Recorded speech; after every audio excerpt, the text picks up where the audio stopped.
Amigos de Revista Rayas, Periódico Central y Página Negra, hoy me encuentro con la doctora Virginia Vital, que es la jefa de Departamento de Enfermedades Transmisibles de la Secretaría de Salud de Puebla, y vamos a platicar acerca del coronavirus, porque como ya sabemos, en México se han presentado varios casos, y la noche de este martes 10 de marzo, igual todos los poblanos nos alarmamos, porque pues se suscitó el primer caso de algún paciente, de un enfermo de coronavirus. Entonces, pues para brindarles información de calidad, que nadie se alarme y que no caigamos en histeria, decidimos acudir a los expertos para saber qué es lo que está pasando con el coronavirus, de qué nos tenemos que cuidar, qué información sí debemos de botar y cuáles son las recomendaciones que tenemos que hacer. Hola doctora, ¿cómo estás? Hola, buenas tardes, bien, gracias. Oye, pues platícanos doctora, ¿qué es el coronavirus?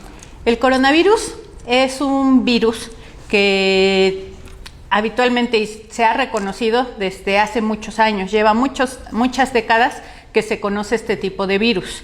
Actualmente nos ha alarmado en últimas fechas porque se ha detectado una especie de coronavirus que mutó o que llegan a tener mutaciones este tipo de virus y que empezó a afectar a la población en China.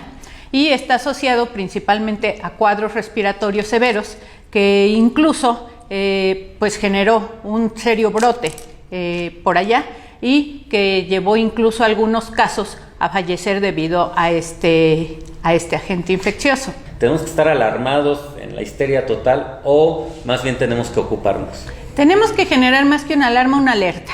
O sea, realmente pues es una situación que se está dando en diferentes países. Actualmente se denomina ya pandemia porque es cuando una ocurrencia de casos de algún padecimiento ya involucra varios países. En este caso se tienen detectados hasta el día de ayer que están involucrados ya 109 países donde se tiene transmisión de este padecimiento o de este virus.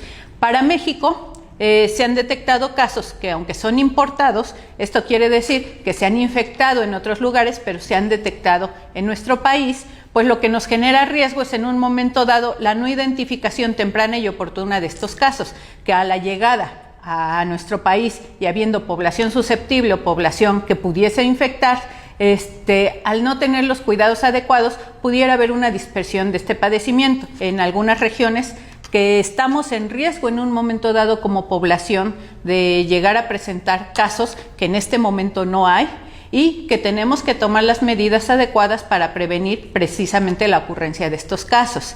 Entonces, ¿qué es lo que tenemos que hacer? Una, no alarmarnos, alertarnos, intensificar las acciones de prevención. Prácticamente acciones, aunque parecieran muy simples, muy sencillas, es un padecimiento o un virus que hasta ahorita lo que se tiene reconocido, porque es un virus con una mutación nueva que, como comentábamos, que se denominó COVID-19 y que está en estudio desde sus características, fisiopatología, etcétera, todo lo que ocasiona y demás, pero de lo que se conoce o de lo que se sabe es un virus que se transmite a través de las gotitas cuando hablamos, cuando tosemos, cuando estornudamos.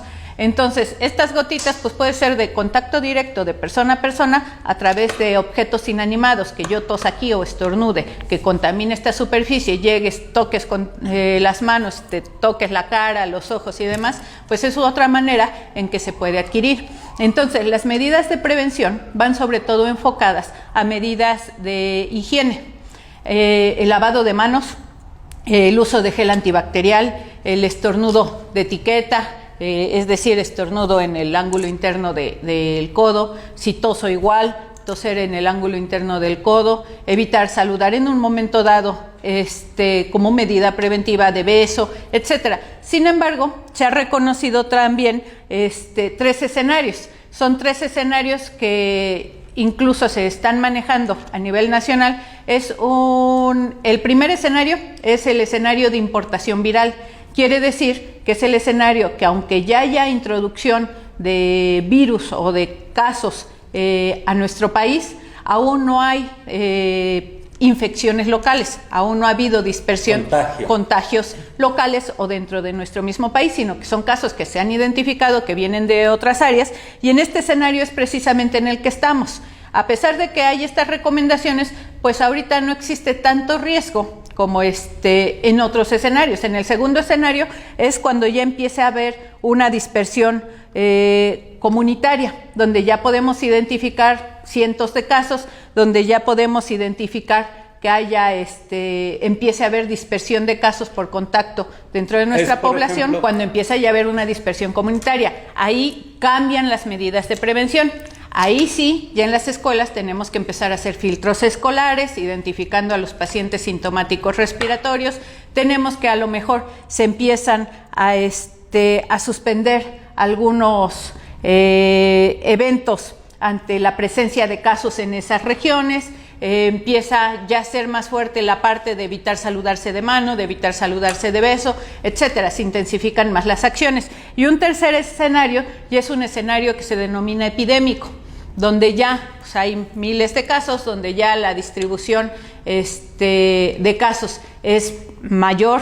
Entonces ahí las medidas, ahí sí ya se suspenden totalmente los eventos masivos, se suspenden en algunas ocasiones las clases, se toman otra serie de medidas para tratar de limitar los brotes. Ahorita nosotros estamos en la primera etapa, quiere decir en la etapa de importación viral.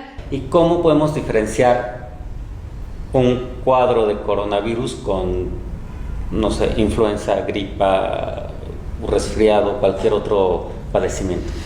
El uso de cubrebocas está recomendado sobre todo para personal médico, para personal que está en contacto directo con personas que tienen algún cuadro respiratorio y para las personas que tienen el cuadro respiratorio. A fin de no contagiar a los otros. A fin de no contaminar a los demás. Se ha generado un cierto estrés o angustia por todo el mundo comprar cubrebocas. Finalmente, la protección que se pretende brindar es, como comentábamos, generar una barrera para que si yo estoy tosiendo, si yo estoy enferma, se evite la contaminación hacia los demás. Entonces, eso es lo recomendable y para el personal médico o al personal que está atendiendo a pacientes. Y ahí son cubrebocas diferentes, que son los que tienen que estar utilizando este tipo de personal, tanto para protección de ellos como para de los mismos pacientes que son atendidos. El coronavirus no es un virus nuevo, o sea, es una familia de virus que se ha reconocido desde hace muchos años. Lo que se ha modificado son algunas estructuras virales que favorecen ciertos cuadros. Si ustedes recuerdan el SARS del 2002 y el síndrome respiratorio, el MERS del Medio Oriente del 2012, son coronavirus o fueron coronavirus lo que afectaron también en esos momentos, pero sus características eran diferentes. Ahorita el coronavirus, que es ahorita el COVID-2019, pues tiene otras características, sin embargo puede dar cuadros respiratorios muy leves o cuadros respiratorios muy severos. Se dio un caso de, según el primer paciente con coronavirus en Puebla, y dentro del boletín que emiten las autoridades estatales decía que era asintomático. ¿Por qué es asintomático? Porque no presenta síntomas, quiere decir que no tiene tos, no tiene fiebre, no presenta la representación pues de la enfermedad, o sea, no se considera un enfermo, se considera un caso, un portador en un momento dado. Esta persona tiene el antecedente de un viaje a Italia donde estuvo en contacto con personas positivas. A raíz de eso se genera la inquietud de si él pudiera estar enfermo o no, pudiera tener, se realiza una prueba y se identifica que tiene en su organismo la presencia del virus, pero no ha desarrollado la enfermedad. ¿Qué quiere decir? Ese virus puede vivir el tiempo que se tiene estipulado ahorita dentro de su organismo, que se ha identificado, que es más o menos lo que sobrevive en nuestro organismo, que puede ser hasta 14 días, y si en esos 14 días desarrolla sintomatología, entonces ya se considera un enfermo.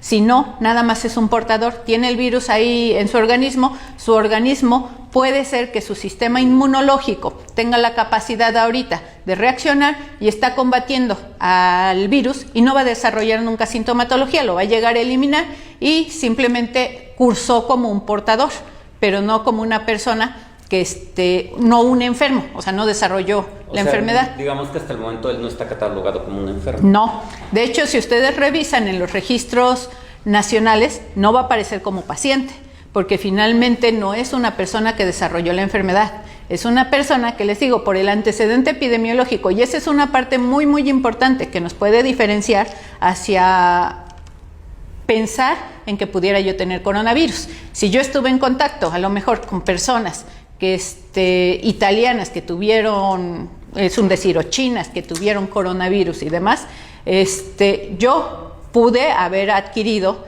el virus y estarlo desarrollando en mi organismo. Pero lo que les decía yo hace rato también, va a depender de cada sistema inmunológico y de cada característica que tenga cada propio organismo. Perfecto. Entonces, ya nada, en conclusión, estamos preparados. Estamos preparados, estamos dando las recomendaciones. Aquí necesitamos de la corresponsabilidad de la población, del autocuidado de la salud, para que podamos pues identificar y darle seguimiento y tratar en un momento dado alguna situación que se llegara a presentar, reforzar las medidas en los niños, en los adultos, en las poblaciones más vulnerables, que como comentábamos siempre son los menores de 5 años, los adultos mayores, las embarazadas, las personas que tengan alguna comorbilidad como diabetes, hipertensión, personas con obesidad mórbida, etcétera, porque son personas que al enfermarse de cualquier padecimiento tienen un mayor riesgo por compromiso inmunológico de presentar complicaciones. Ok, pues amigos, ya ahí lo tienen, no hay que alarmarse. Hay que estar simplemente atentos y Dios bendiga a los doctores que nos van a cuidar. Muchas gracias, doctora. Gracias. Hasta luego.